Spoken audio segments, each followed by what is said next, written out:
The first ice core survey took place in Vostok in the Antarctic. What it found, as Al Gore correctly points out, was a clear correlation between carbon dioxide and temperature. We're going back in time now, 650,000 years. Here's what the temperature has been on our Earth. Now, one thing that kind of jumps out at you is, did they ever fit together? Most ridiculous thing I've ever heard. The relationship is actually very complicated, but there is one relationship that is far more powerful than all the others, and it is this. When there is more carbon dioxide, the temperature gets warmer. Al Gore says the relationship between temperature and CO2 is complicated, but he doesn't say what those complications are. In fact, there was something very important in the ice core data that he failed to mention. Professor Ian Clark is a leading Arctic paleoclimatologist who looks back into the Earth's temperature record tens of millions of years. When we look at climate on long scales, we're looking for geological material that actually records climate. If we're to take an ice sample, for example, we use isotopes to reconstruct temperature, but the atmosphere that's imprisoned in that ice, we liberate, and then we look at the CO2 content. Professor Clark and others have indeed discovered, as Al Gore says, a link between carbon dioxide and temperature. But what Al Gore doesn't say is that the link is the wrong way round. So here we're looking at the ice core record from Vostok, and in the red we see temperature going up from early time to later time at a very key interval when we came out of a glaciation. And we see the temperature going up, and then we see the CO2 coming up. CO2 lags behind that increase. It's got an 800-year lag, so temperature is leading CO2 by 800 years. There have now been several major ice core surveys. Every one of them shows the same thing. The temperature rises or falls, and then, after a few hundred years, carbon dioxide follows. So obviously, carbon dioxide is not the cause of that warming. In fact, we can say that the warming produced the increase in carbon dioxide. CO2 clearly cannot be causing temperature changes. It's a product of temperature. It's following temperature changes. The ice core record goes to the very heart of the problem we have here. They said, if the CO2 increases in the atmosphere as a greenhouse gas, then the temperature will go up. But the ice core record shows exactly the opposite. So the fundamental assumption, the most fundamental assumption of the whole theory of climate change due to humans is shown to be wrong. But how can it be that higher temperatures lead to more CO2 in the atmosphere?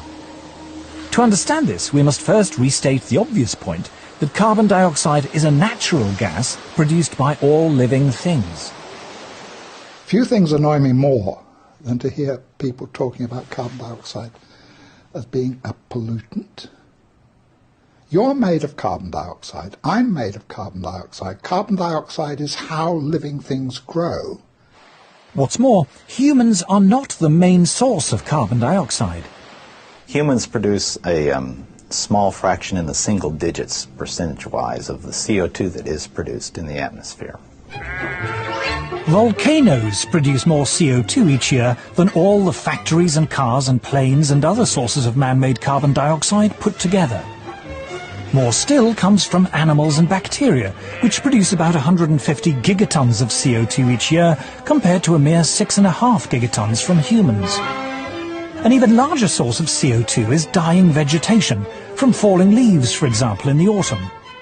But the biggest source of CO2 by far is the oceans.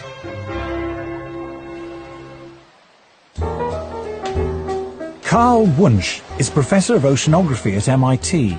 He was also visiting Professor in Oceanography at Harvard University and University College London, and a Senior Visiting Fellow in Mathematics and Physics at the University of Cambridge. He is the author of 4 major textbooks on oceanography. The ocean is the major reservoir into which carbon dioxide goes when it comes out of the atmosphere, or from which it is re-emitted to the atmosphere. If you heat the surface of the ocean, it tends to emit carbon dioxide. So similarly, if you cool the ocean surface, the ocean can dissolve more carbon dioxide. So the warmer the oceans, the more carbon dioxide they produce, and the cooler they are, the more they suck in. But why is there a time lag of hundreds of years between a change in temperature and a change in the amount of carbon dioxide going into or out of the sea? The reason is that oceans are so big and so deep, they take literally hundreds of years to warm up and cool down. This time lag means the oceans have what scientists call a memory of temperature changes. The ocean has a memory of past events running out as far as 10,000 years. So, for example, if somebody says, oh, I'm seeing changes in the North Atlantic, this must mean that the climate system is changing. It may only mean that something happened in a remote part of the ocean decades or hundreds of years ago, whose effects are now beginning to show up in the North Atlantic. The current warming began long before people had cars or electric lights. In the past 150 years, the temperature has risen just over half a degree Celsius. But most of that rise occurred before 1940.